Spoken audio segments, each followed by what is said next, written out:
하나님 말씀 보겠습니다. 마태복음 2장 1절로 3절입니다.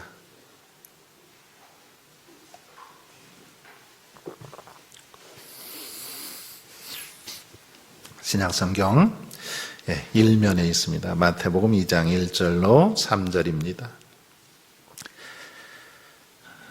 봉독하겠습니다. 헤롯 왕 때에 예수께서 유대 베들레헴에서 나시매 동방으로부터 박사들이 예루살렘에 이르러 말하되 유대인 왕으로 나신 이가 어디 계시냐? 우리가 동방에서 그의 별을 보고 그에게 경배하러 왔노라 하니 헤롯 왕과 온 예루살렘이 듣고 소동한지라. 아멘. 오늘 또 신약의 파노라마 이어서 계속하도록 하겠습니다. 지난주까지 우리가 배웠던 거 한번 복습을 좀 하고 넘어가도록 하겠습니다. 한번 보여주십시오. 저기 우리가 10번까지 했죠. 10번까지 핵심 단어 모션을 했는데 생각나십니까? 다 생각나세요? 지금 빈칸으로 있는데 한번 읽어볼까요? 생각을 더듬어서 읽어보겠습니다. 시작.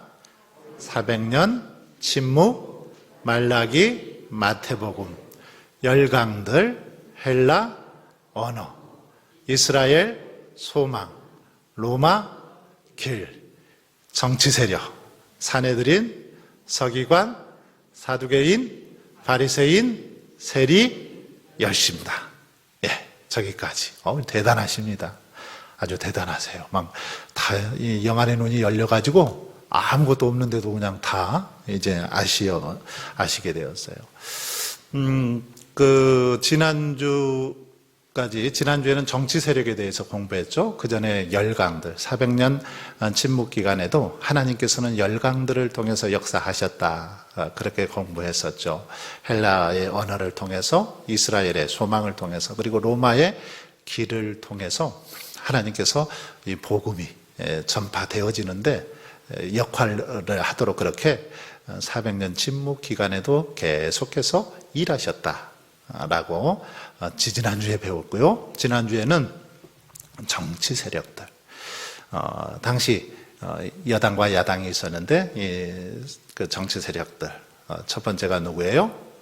사내들인 그리고 서기관 세력들. 사내들인이 여당, 서기관이 야당이라고 배웠습니다. 그리고 사두개인과 바리새인이 있었고 세리와 열심당이 있었다라고 배웠는데요. 한번 모션을 해보겠습니다. 천천히 한번 해볼까요? 자, 모션 준비. 한번 하겠습니다. 모션 준비. 자, 하겠습니다. 400년. 자, 400년 침묵. 제가 틀렸네요. 갑자기. 그 모션을 할 때 항상 왼손부터 하겠습니다. 왼쪽 제가 이렇게, 이게 뭐예요? 말라기죠? 말라기 할 때 여러분은 어떤 손으로 하셔야 된다고요? 왼손. 제가 이렇게 해야 더 하기가 좋은데 여러분들은 저하고 반대로 해야 돼요. 자, 말라기. 그 다음에 마태복음. 자, 그렇게 하는 겁니다. 해보겠습니다. 왼손부터 이렇게 모션이 시작이 됩니다. 처음부터 다시 한번 하겠습니다. 400년 침묵, 말라기, 마태복음, 열강들, 헬라, 언어, 이스라엘, 소망, 로마, 길, 정치 세력, 사내들인, 서기관, 사두개인, 바리새인, 세리, 열심당. 여기까지 했죠?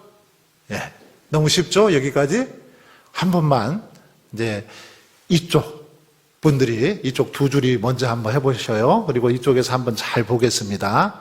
해보겠습니다. 여러분들만 시작.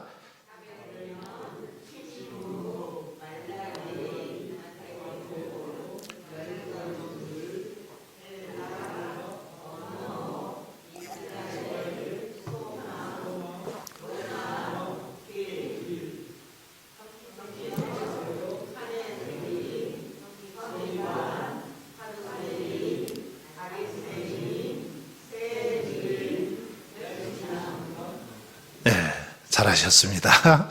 자, 이제 이쪽 두 줄 한번 해보겠습니다. 시작.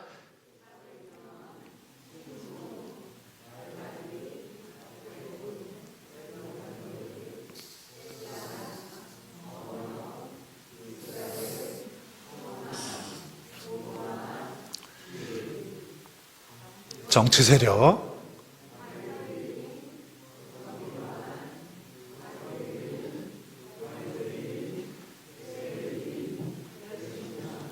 네, 여기까지. 여기까지 우리가 지난번 공부를 했고요. 그리고 그 사복음서에 대해서 앞부분에서 좀 살펴봤었죠. 어째서 네 개의 복음서인가, 이거에 대해서 한번 쭉 살펴봤었는데요. 자, 여기 보시면 지난주에 한번 살펴봤는데, 한번 여러분들이 예수님이 태어나신 후에 이제 제자들이 복음서를 기록을 했는데, 그때의 상황으로 한번 돌아가 본다고 생각을 해보십시오. 그때의 상황으로 돌아가서 여러분들이 전도자라고 생각을 한번 해보세요. 전도자의 입장에 섰다라고 생각한다면, 가정한다면, 다른 민족들에게 예수님을 소개할 때 어떻게 소개할까요? 그 나라의 그 상황에 맞게 소개를 하겠죠. 그렇지 않습니까? 우리가 이렇게 복음을 전하더라도 또는 어떤 이야기를 하더라도 그 사람의 환경이나 그 사람의 수준에 맞게 이야기를 해야 이야기가 전달이 잘 되죠. 애들하고 이야기할 때는 애들의 언어로 써야 됩니다. 손자들의 언어를 써야 되죠. 그래야 대화가 잘 통하거든요. 그래서 네 개의, 어째서 네 개의 복음서인가 했는데, 이 복음서가 마태, 마가, 누가, 요한, 사복음서가 있죠. 사복음서가 있는데, 이 사복음서는 각각 네 저자, 마태, 마가, 누가, 요한이라는 네 명의 저자가 각자 이렇게 대상을 달리해서 쓴 복음서라는 것입니다. 똑같은 사건에 대해서 기록을 하고 있지만 전달하는 전달 대상자가 달랐던 거죠. 이 마태복음은 히브리인들을 상대로 썼는데, 히브리인들은 어떤 기대감을 가지고 있었습니까? 메시아, 왕에 대한 기다림을 계속 고대하고 있었습니다. 그렇기 때문에 마태는 그들을 향해서 히브리인들을 상대로 복음서를 기록하다 보니까 마태복음에는 예수님이 어떤 모습으로 이렇게 많이 그려져 있냐면 메시아, 왕이라는 모습으로 그려져 있다라는 거죠. 그리고 마가복음은 이 로마인들, 특별히 종들, 당시 50% 이상이 종들이었습니다. 많은 이런 노예처럼 종처럼 그렇게 생활하는 사람들이 많이 있었는데, 그들을 향해서 예수님도 종으로 이 땅에 오셨다라는 사실을 이야기하면서 그들에게 복음을 전하기 위해서 쓴 복음서가 마가복음이죠. 그리고 누가복음은 헬라인들은 완전한 어떤 인간을 꿈꾸었거든요. 근데 그들을 향해서 예수님은 이 땅에 완전한 인간으로 오셨다, 이것을 강조하고 있는 게 누가복음이죠. 그래서 인간의 어떤 연약함도 그대로 누가복음에 보면 보여주고 있습니다. 예수님이 인간적인 그런 어떤 모습들을 드러낸 것을 가감없이 다 발휘해 줘서 그냥 보여드리고 있죠. 예수님이 눈물 흘리신 모습도 보여주고, 고통당하면서 힘들어하시는 모습, 이런 것들을 다 인간적인 모습들을 드러내고 있는 것을 볼 수 있고요. 요한복음은 그리스도인들, 이 땅의 모든 사람들, 그리스도인들에게 예수 그리스도께서 하나님의 아들이심을 보여주기 위해서 기록하고 있는 바로 복음서가 요한복음입니다. 그래서 이렇게 예수님에 대해서 묘사는 하고 있지만 각자 전하는 대상에 따라서 이 어떤 조금씩 차이가 있더라는 거죠. 그래서 내 시각, 네 사람의 이 시각을 통해서 복음서가 기록이 되어 있습니다. 한번 생각해 보세요. 만약에 우리 이 운주면에 어떤 뭐 큰 사건이 났다고 할 때 어떤 운주교에서 예를 들어서 오늘 이렇게 찬양하면서 막 제가 이렇게 뒤에서 보니까 우리 지휘자 권사님 은혜를 엄청 받았어요. 근데 이 은혜를 엄청 받아서 막 감격에 겨워서 이렇게 감사도 하고 고백도 하고 이러는데 이 모습을 보는 사람에 따라서 다르거든요. 보는 사람에 따라서. 은혜가 충만한 우리 권사님이 다른 권사님들이 볼 때는 우리 저 지휘자 권사님은 너무너무 참 은혜로워. 찬양도 은혜롭게 잘하시고 기도 인도회도 잘하시고 이렇게 지휘도 잘하시고 또 그 시간에도 막 은혜를 많이 이렇게 주었는데 참 마음에 감동이 되더라. 이렇게 이제 표현하는 사람들도 있어요. 그리고 또 이제 어떤 사람들은 이렇게 지휘자 이제 권사님의 뭐 다른 것보다 저 기타에 좀 관심이 많은 사람들은 저 기타 참 비싼 것 같아.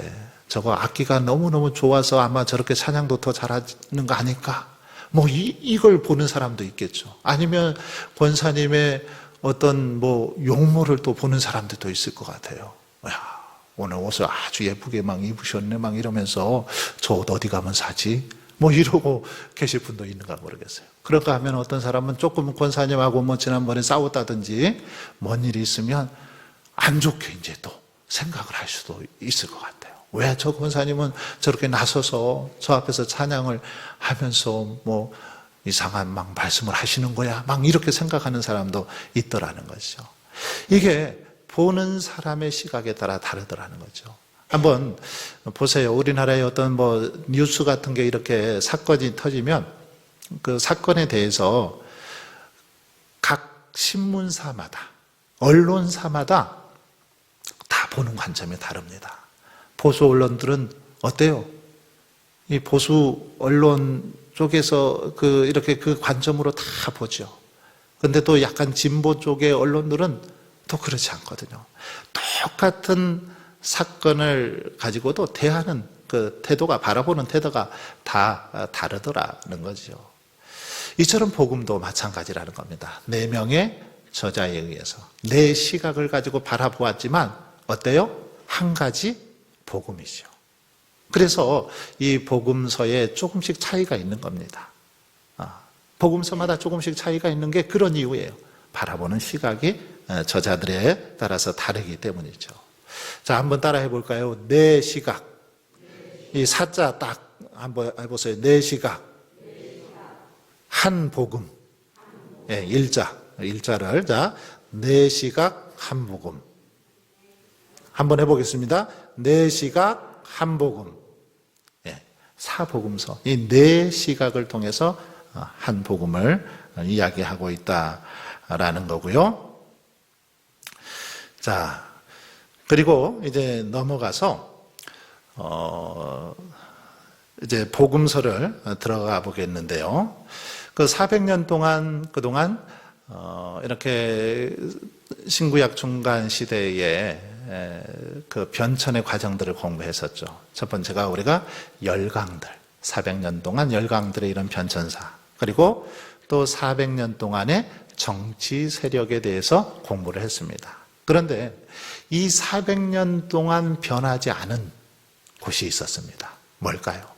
바로 지명입니다. 지역. 그 지역, 그 땅은 변하지 않았습니다. 400년 침묵기간 동안에도 변화되지 않았는데 바로 이스라엘의 지리입니다. 한번 보겠어요. 자, 세계 지도를 보시면 자, 저기 네모칸, 저기가 어디예요? 저기가 이제 중동 지역인데 저기를 조금 더 자세히 확대해 보면 바로 이스라엘 지도입니다. 이스라엘 지도인데 이스라엘은 4개의 수역, 그리고 4개의 지역, 그리고 5개의 도시로 크게 구성이 되어 있습니다. 자, 4개의 그 수역으로 되어 있는데 이게 뭐 여기다가 이렇게 이제 이게 보여야 되거든요. 이렇게 보이죠. 이런 데는. 이런 데는 보일 텐데, 여기는 안 보여요. 안 보여서 제가 좀 어렵긴 한데, 제일 위에가 뭐예요? 제일 위에, 시퍼런 곳. 지금 마우스 왔다 갔다 하는데, 저기가 어딜까요? 갈릴리 호수. 계속 공부했죠? 갈릴리 호수. 그 밑에 쭉 내려오면, 이게 뭐예요? 그게 요단강이고, 그 밑에가 뭐예요? 사해입니다, 사해. 자, 이쪽에 뭐예요? 시퍼런고 넓은데? 지중해. 자, 4개의 수역이 그렇게 돼 있어요. 제일 위에 갈릴리 호수, 요단강, 사해, 그리고 지중해. 4개의 수역. 그리고 4개의 지역으로 되어 있는데, 한번 보세요. 이 요단강을 가운데로 딱 나눠 보겠습니다. 요단강 가운데로 나누고 이것을 한 번 더 또 나눠 볼게요. 자, 이렇게 나누고 이렇게 나누고 보이시죠? 자, 그래서 이렇게 요단강을 가운데로 나누고 그걸 한 번 더 나눈 다음에 줄을 지금 그었어요. 줄을 긋고 또 여기를 줄을 그었습니다. 자, 제일 위에가 어디예요? 갈릴리 지역입니다. 예수님께서 갈릴리 지역에 이렇게 돌아다니면서 많은 복음을 전하셨는데 바로 갈릴리 지역. 그 다음에 밑에 칸 쳐진 데가 어딜까요? 밑에 사마리아 지역입니다. 사마리아 지역. 밑에는 어딜까요? 유대 지역. 갈릴리, 사마리아, 유대. 이렇게 지역으로 나눠집니다. 잘 보세요. 그리고 자, 이쪽은 뭐예요? 베레아. 많이 들어보셨나요? 베레아? 베레아 사람은 테살로니가 사람보다 더 신사적이어서 이런 말씀이 사도행전에 나오는데 그때 베레아는 저 베레아가 아니에요. 그건 로에다가 이를 쓰는 건데 저건 베레아입니다. 자, 갈릴리 지역, 사마리아 지역, 유대, 베레아 지역. 이렇게 크게 4지역으로. 자, 4개의 수역, 그리고 4개의 지역으로 나눠지고요. 5개의 도시가 있습니다. 자, 갈릴리부터 볼게요. 저기 동그라미 쳐진 데가 보이나요? 네, 저가 어딜까요? 가버나움. 따라해 볼까요? 가버나움. 네. 그 다음, 자, 그 밑에, 그러니까, 갈릴리 호수 상류 쪽이 가버나움, 하류 쪽이 어딜까요? 많이 들어보셨어요. 엄청 많이 들어보셨는데, 자, 나사렛. 나사렛이 저기예요. 자, 사마리아에는 유명한, 사마리아 하면 떠오르는 아마 지명이 있을 텐데, 사마리아. 자, 저기는 수가. 사마리아 수가성 우물가에서 물 깃는 여인을 예수님께서 만나서 그런 이야기들이 다 저기서 나온 거죠. 유대에는 어떤 지명들이 있냐면, 자, 예루살렘, 사해 상류 쪽에 예루살렘이 있습니다. 많이 들어보셨죠? 그 다음 밑으로 여기는 어딜까요? 베들레헴. 네. 자, 이 5 도시만 여러분들이 좀 머릿속에 이렇게 넣어놓으시면 좋을 것 같아요. 쉽죠? 지도를 한번 보세요. 제일 위에 그 구약시대도 공부했었으니까 제일 위에가 갈릴리 호수, 요단강, 사해, 지중해고, 그리고 이것을 3개로 나눕니다. 처음에 딱 이 요단강을 가운데로 나눈 다음에 그것을 한 번 더 이렇게 어쨌든 총 3등분을 하는 거예요. 요단강을 3등분해서 첫 번째 등분이 갈릴리 지역, 그리고 사마리아 지역, 유대 지역, 그리고 가버나움, 나사렛, 수가, 예루살렘, 베들레헴, 이쪽은 베레아. 네, 이 지명을 한번 좀 외우시면 좋겠는데요. 어떻게 외우면 좋을까요? 제가 생각을 곰곰이 해봤어요. 어떻게 외우면 좋겠냐면, 머리 글자를 한번 따서 외우시면 좋겠다 싶어요. 이 갈릴리 마을에 사자가 나타났어요. 갈릴리 마을에 사자가 나타났어요. 그래도, 가나, 수요 예배. 그래도 가나, 수요 예배. 가나, 수요 예배. 뭐 좀 되지 않아요? 갈릴리 마을에 사자가 나타났어요. 그래도 가나, 수요 예배. 가야 돼요, 말아야 돼요, 수요 예배? 가셔야 돼요, 오셔야 돼요. 자, 그래서 가나, 가버나움, 나사렛, 수가성, 그리고 예루살렘, 베들레헴. 그래도 가나, 수, 예배. 그죠? 그렇게 한번 외워보시면 쉽겠죠? 여러분들이 이 지도를 머릿속에 좀 잘 두셔야 돼요. 그래야 이렇게 성경 말씀을 읽을 때 예수님이 어느 지역에 가셨다 할 때, 그 지역이구나. 어디쯤 가셔서 그곳에서 이런 일을 행하셨구나. 이게 머릿속에 들어오면 훨씬 더 현장감도 있고 이해도 바르고 그렇습니다. 그래서 계속해서 전에 모션을 할 때 여기가 어디였어요? 여기가 갈릴리 호수죠. 그 다음에 요단강, 저 문춘신 권사님 자리가 어디라고요? 사해. 그동안 했으니까 이제 오늘 배울 나사렛은 이 피아노 저쪽 우리 반주자가 앉는 의자를 나사렛이라고 하겠습니다. 나사렛을 할 때는 거기를 가리키시는 거예요. 자, 나사렛. 네, 저기가 나사렛이에요. 나사렛. 그 다음에 또 베들레헴도 이따가 공부할 텐데, 베들레헴은 사해 쪽이니까 저기 지금 우리 김방실 권사님, 김방실 권사님 듣고 계시죠? 네, 주무시는 것 같아요, 지금. 네, 권사님 자리가 어디냐면은 베들레헴. 해보겠습니다. 베들레헴. 네, 거기를 가리키면서 이제 모션을 하면 되는 거예요. 자, 한번 여러분들끼리 이 지도를 이렇게 설명을 한번 해줘 보세요. 두 사람씩 짝을 지어가지고. 두 사람씩 한번 짝 지어보세요. 짝 지어서 이스라엘은 4개의 수역과 4개의 지역으로 되어 있고 5개의 도시가 있는데 5개의 도시는 이러이러하다. 이렇게 한번 설명을 해주시면 될 것 같아요.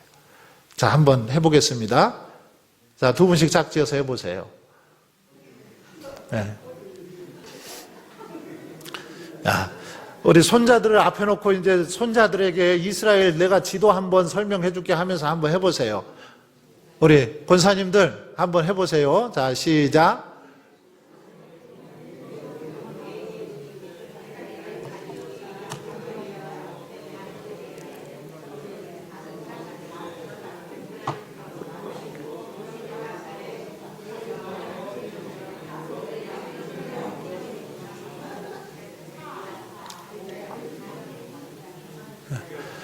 어떻게 잘 됩니까? 잘 돼요? 예. 어쨌든 잘 안 되시면 그냥 머릿속에다 저 지도를 그려 놓으세요. 예. 갈릴리의 사자가 나타났어요. 그래도 가나 수요 예배. 예. 수요 예배 잘 나오시면 돼요. 그렇게 외우시면 좋겠고요. 자, 베들레헴에서 이제 예수님이 탄생을 하시죠. 그죠? 예수님이 베들레헴에서 탄생하십니다. 구약에 미가 선지자가 베들레헴에서 탄생할 것을 미리 예언을 하셨어요.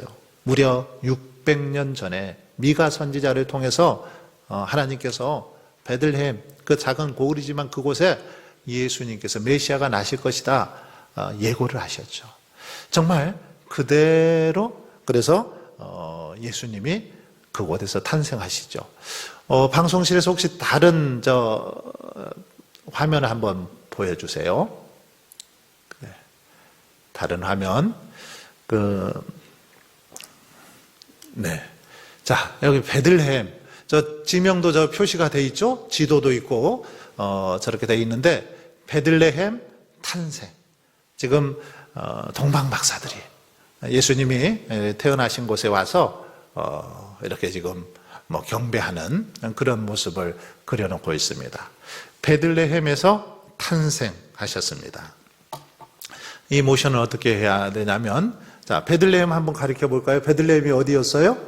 베들레헴. 저 지도 보이죠? 아까 저기 누구요? 김방실 권사님을 가리키면서, 자, 베들레헴. 탄생은 아기를 여러분들 어떻게 해요? 안아줄 때. 한번 아기 안는 모습 해보세요. 이렇게 앉잖아요. 이렇게 안아가지고 탄생. 흔들어주면서 자장자장 하면서, 자, 베들레헴. 탄생. 예. 베들레헴 탄생. 그 다음에 예수님께서 그 베들레헴에서 탄생을 하셨지만 자라나신 곳이 어디예요? 나사렛이죠. 이 나사렛으로 가셔서 나사렛에서 아버지 일을 도와서 목수 일을 하셨습니다. 어릴 적에. 이제 공생애를 시작하시기 전까지 나사렛에서 그렇게 지내시면서 목수 일을 하셨어요. 자, 나사렛이 아까 어디였어요? 피아노 의자. 자, 나사렛. 그 다음에 목수인데, 목수는 이렇게 이 나무를 잡고 이 톱으로 써는 거예요. 자, 목수. 예. 나사렛, 목수. 예. 나사렛, 목수. 예, 나사렛에서 목수 일을 하셨습니다. 예? 장로님 뭐라고 하셨는데? 자, 그리고요, 예수님의 나이 약 30세쯤 되셨을 때, 이제, 세례 요한이 회개하라 천국이 가까웠느니라 외치면서 막 회개의 세례를 주었지요. 이때 예수님도 세례를 받으셨습니다. 그죠? 예수님도 세례를 받으셨어요. 세례는 원래 뭐 죄인들이 받는 건데 예수님은 죄가 없으셨지만 세례를 받으셨습니다. 왜 받으셨을까요? 예수님께서 우리의 죄를 대신 지시기 위해서 우리의 그 죄값을 대신 치르시는 것처럼 예수님 역시도 이 땅에 이렇게 똑같은 인간의 몸으로 오셨음을 보여주시기 위해서 세례 요한에게 세례 받지 않으셔도 되지만 세례를 받으셨죠. 바로 요단강에서 세례 받으시는 그런 사건이 있죠.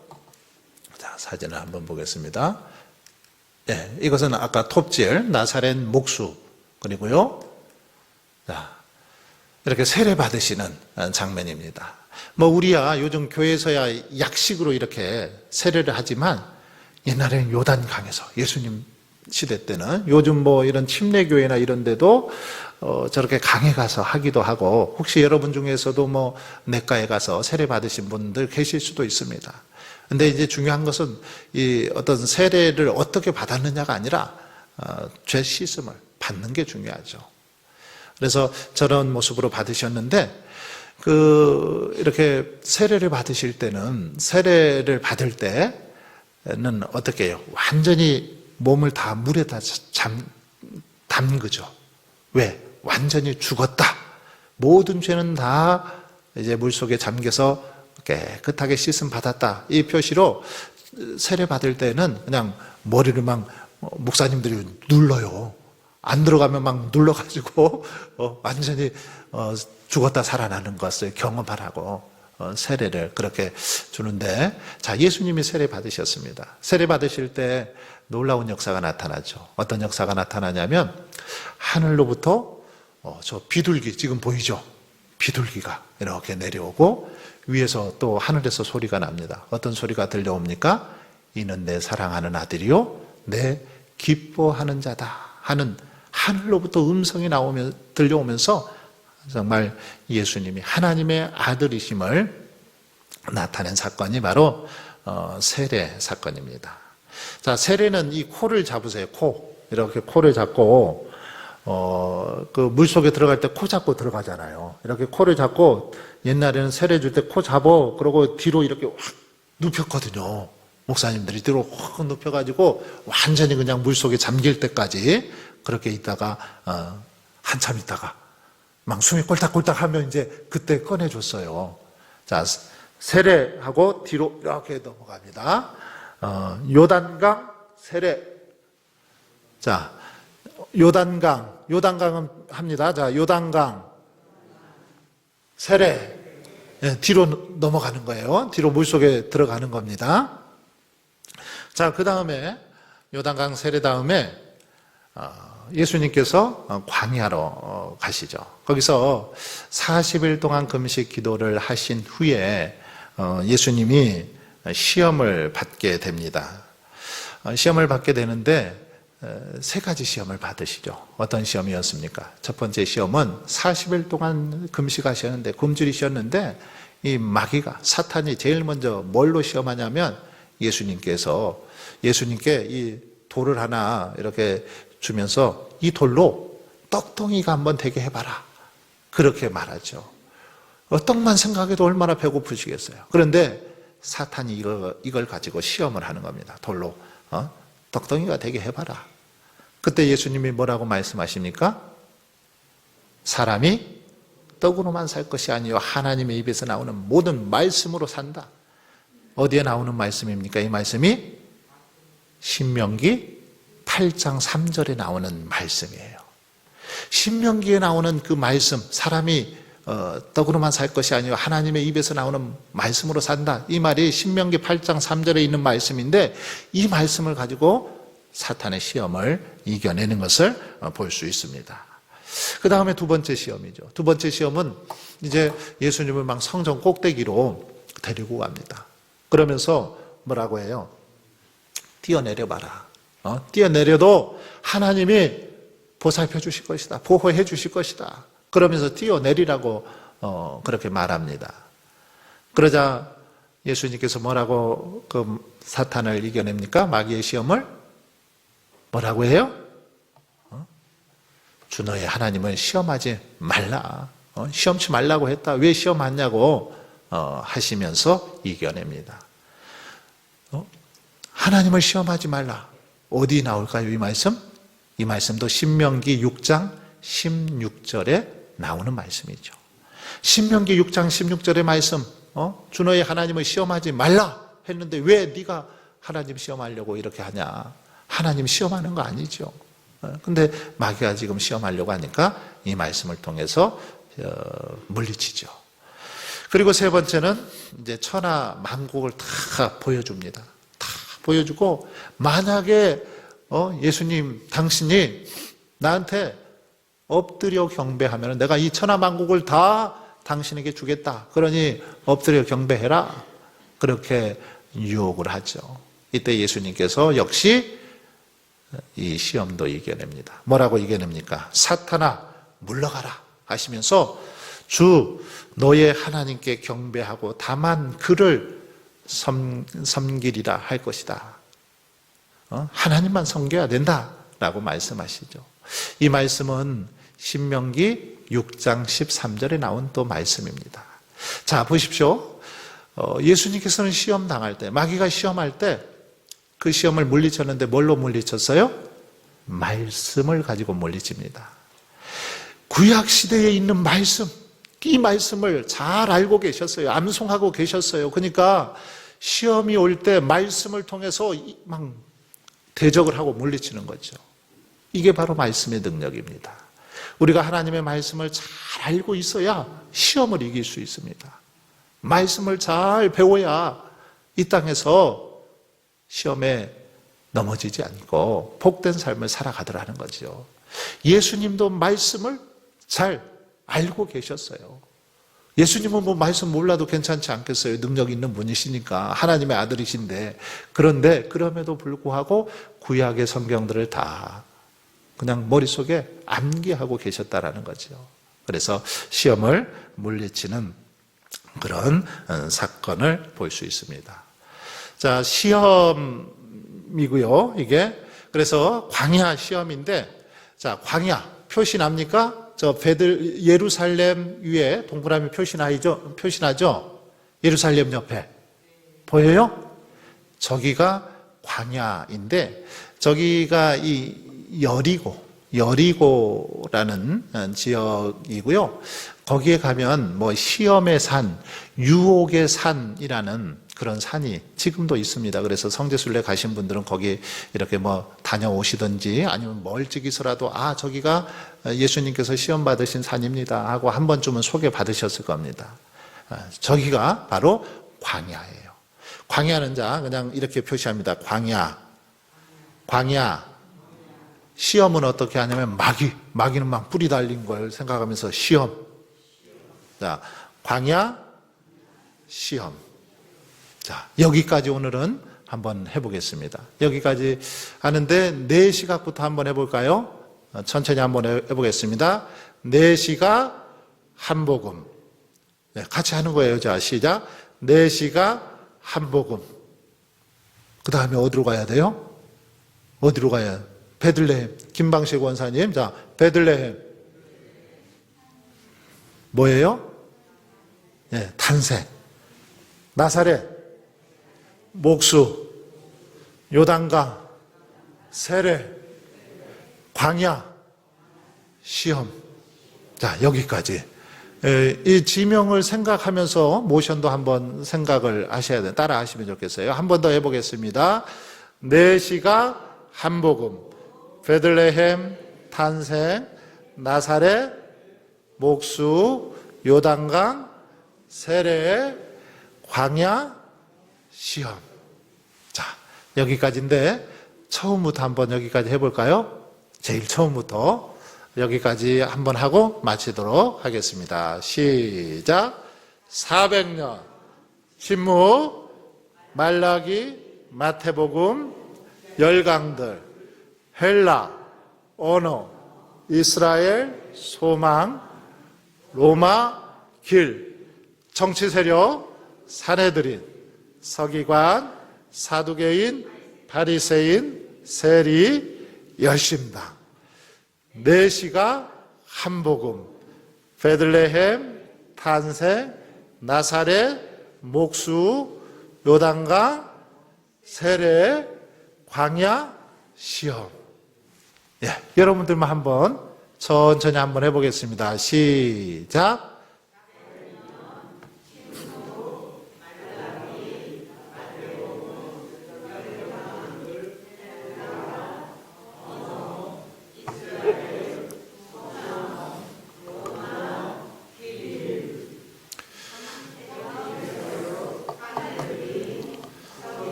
시험. 네, 여기까지. 집에서 좀 열심히 한번 하세요. 구약, 이제 그동안 배웠던 구약 한번 딱 끝낸 다음에 신약 이것을 딱 한번 하면 뭐 한 5분 이상은 이게 막 체조가 될 것 같은데.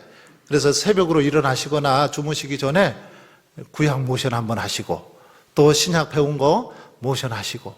그래서 이제 여러분들은 앞으로 그냥 아침에 한번 저녁에 한번 계속 모션을 이렇게 하시는 거예요. 일어나셔가지고 거울을 보시면서. 그러면 아마 뭐 혹시 이렇게 여러분 자녀들이나 손자들이 와서 할머니 뭐해요? 그러실 거예요. 그러면 야, 내가 가르쳐 줄게 하면서 쫙 한번 가르쳐 주면 막 할머니 대단하시다고. 우리 할머니 신학 박사냐고. 어떻게 그렇게 잘하시냐고 아마 칭찬할 것 같아요. 그러니까 집에서 열심히 연습들 하십시오. 제가 다음번에는 저 모션을 신약 모션도 나눠드릴게요. 그동안 구약 모션 나눠드렸었는데 신약 모션도 나눠드릴 테니까 이것을 잘 알고 계시면 성경 전체가 구약에서부터 이 신약까지 전체 흐름이 다 이렇게 잡히게 됩니다. 맥이 잡히게 되고 성경을 읽을 때도 훨씬 더 이해가 빠르고 재밌게 읽으실 수 있습니다.